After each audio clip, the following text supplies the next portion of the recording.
Let's bring Stephen Moore, chief economist for the Heritage Foundation, of course, Wall Street Journal. Hey, Steve.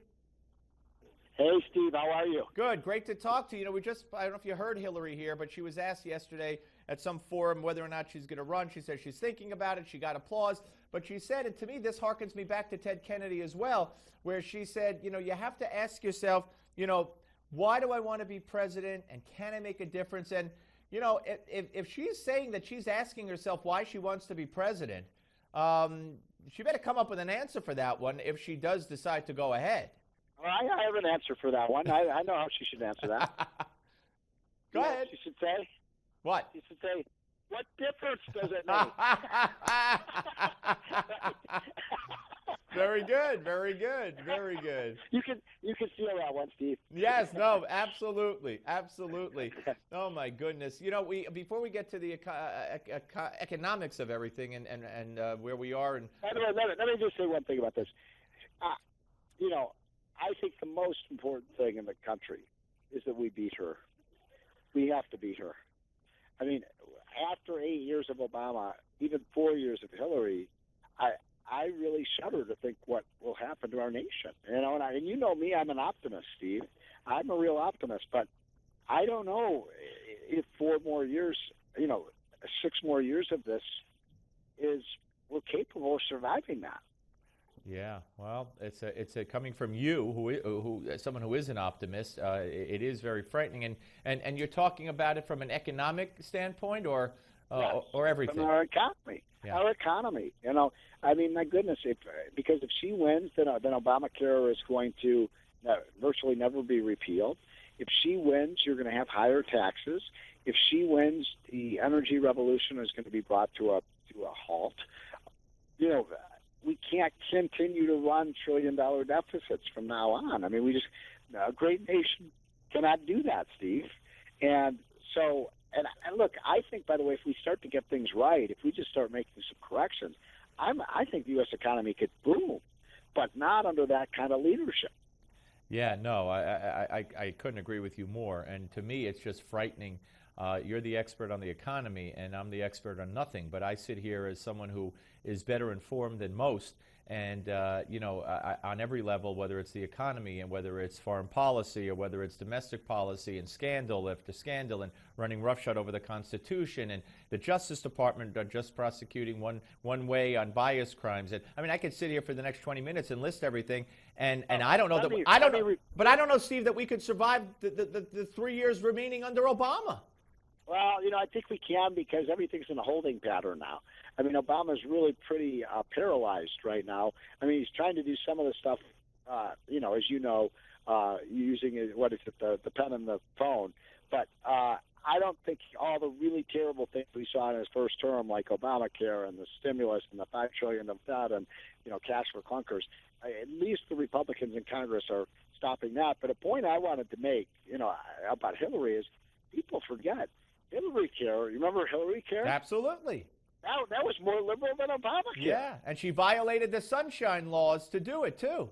Exactly. So that makes me shudder. But I hope there's a lot of talent on the Republican side of the aisle. I mean, there really is. I mean, I think, you got Rand Paul, who's just fantastic. You got Scott Walker of Wisconsin. I love him. Marco Rubio, Rick Perry of Texas.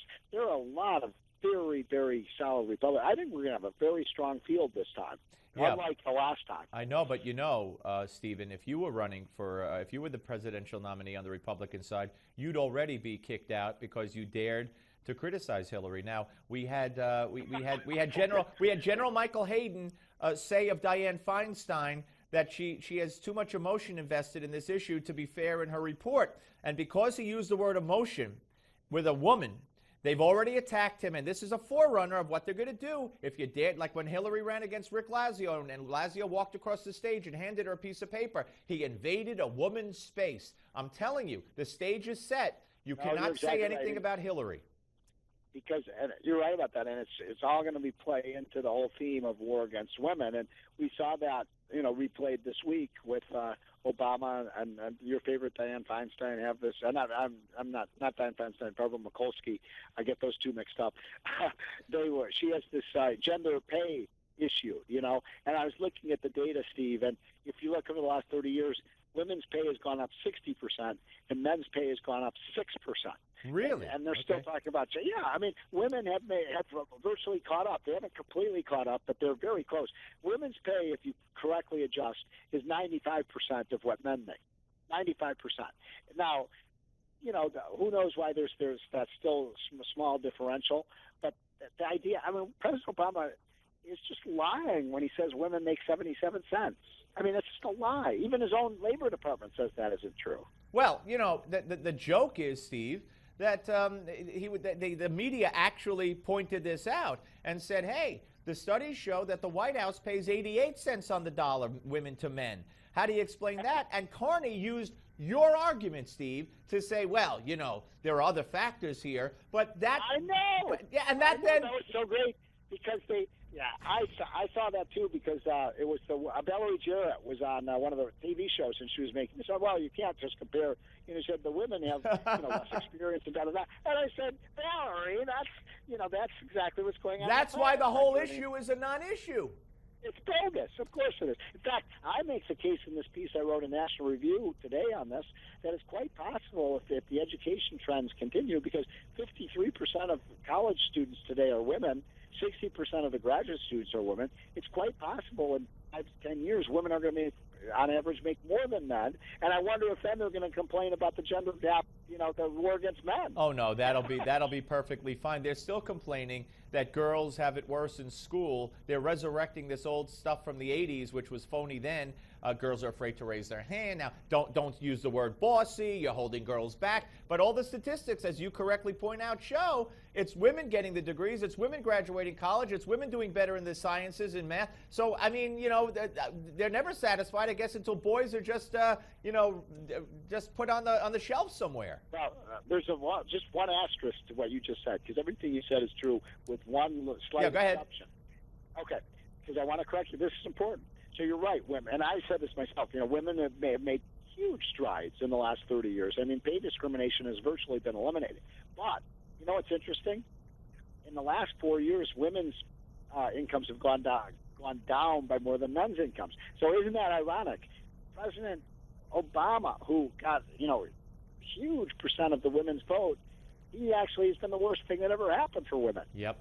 Yeah, 180,000 lost their jobs in March, according to the statistics that came out last week, if I'm not mistaken. And the percentage of the workforce, and you're right, over the last 4 years, it's been devastating for women. So this war on women, and here's the thing, and this goes back to Huckabee. And God bless. We should say that Barack Obama's the one who's waging war. Yes, and God bless Huckabee. The Democrats think that women are so stupid that they're going to believe that if Republicans object to buying their abortion pill for them, that they hate women, but at the same time, women are suffering under Obama's economic policies, and they're losing their jobs, they're not able to make ends meet.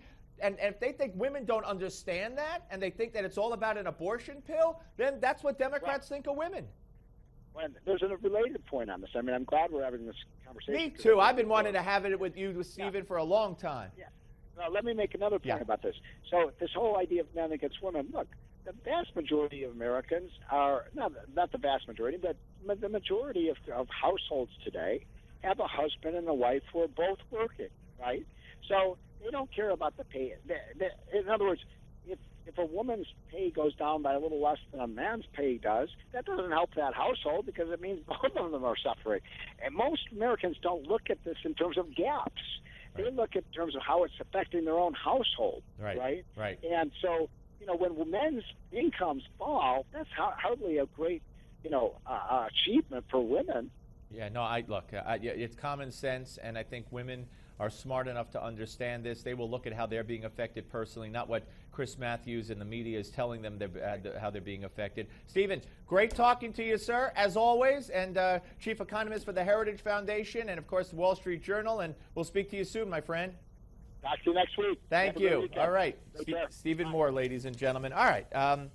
Very interesting conversation, and he is right on target. When we come back, Glenn Kessler, he is the man who gauges the truth, the fact checker for the Washington Post.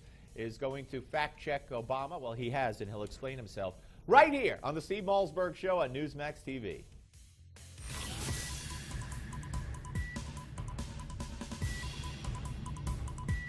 We don't just talk about the news, we talk to those making news. This is the Steve Malzberg Show.